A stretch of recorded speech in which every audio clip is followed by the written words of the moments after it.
Hi అండి, నేను మీ భావనేని. అందరికీ నమస్కారం. ఇది బుధవారం తీసిన వీడియో అండి. అరటికాయ టమాటా పులుసు పెడుతున్నానండి.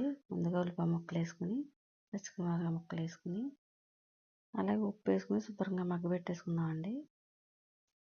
మగ్గబెట్టేసుకున్న తర్వాత కొద్దిగా పసుపు వేద్దామండి. పసుపు వేసేసండి శుభ్రంగా మగ్గిపోవాలండి. మగ్గిపోయిన తర్వాత టమాటా ముక్కలు వేసుకుని శుభ్రంగా మగ్గబెట్టేయాలండి. అలా మగ్గబెట్టేసిన తర్వాత అండి గట్టిగా ముక్కలు వేయాలండి. కొద్దిగా కారం, జీరా పౌడర్, ధనియాల పౌడర్ వేసి కొద్దిగా నీళ్ళు చుక్కేసండి.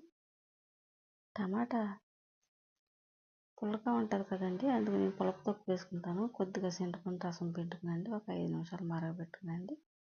రైస్లో వేసుకుని తింటే ఉంటుందండి అరటికాయ టమాటా